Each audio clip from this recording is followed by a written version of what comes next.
পলাতক একটি দল দেশকে অস্থিতিশীল করার চেষ্টা করছে। ক্ষমতাচ্যুত আওয়ামী লীগকে ইঙ্গিত করে এমন মন্তব্য করেছেন প্রধান উপদেষ্টা ডক্টর মোহাম্মদ ইউনূস। ধ্বংসস্তূপের মতো পরিস্থিতি থেকে ঘুরে দাঁড়িয়ে দেশের অর্থনীতি সহজ করেছে সরকার, এমন দাবিও করেন তিনি। বিবিসি বাংলাকে দেওয়া এক সাক্ষাৎকারে এসব কথা বলেন প্রধান উপদেষ্টা।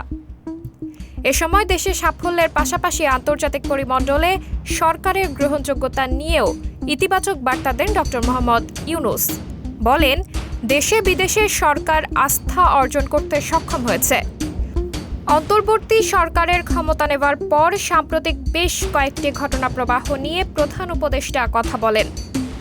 দেশে অভ্যন্তরীণ আইন শৃঙ্খলা পরিস্থিতি, স্বৈরাচার পতনের সময়কার সাথে বর্তমানে বিভিন্ন মহলের ঐক্যের পরিবর্তন, সেনাবাহিনীর প্রত্যক্ষ পরোক্ষ অবস্থান, আন্তর্জাতিক সম্পর্ক, বিশেষ করে প্রতিবেশী ভারতের সাথে পররাষ্ট্রনীতি ও কূটনৈতিক অবস্থা এবং নির্বাচনী ট্রেনের গন্তব্যের পাশাপাশি দেশের রাজনীতিতে আওয়ামী লীগের পরবর্তী অবস্থান। সংস্কার ইস্যুতে প্রধান উপদেষ্টা বলেন, এটির শুরু এখনো হয়নি।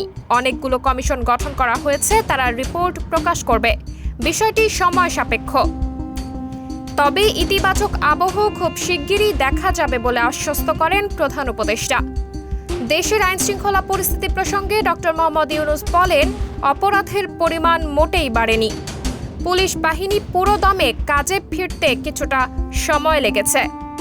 শেখ হাসিনার সরকারের পতনের ঠিক পরে দেশের সর্বস্তরের মানুষের ভেতরে এক ধরনের ঐক্য ও মেলবন্ধন দেখা গিয়েছিল। এটি অন্তর্বর্তী সরকার গঠনে সমর্থন দিয়েছে, রসদ জুগিয়েছে। সাবরিনা জলিল, সবার কথা।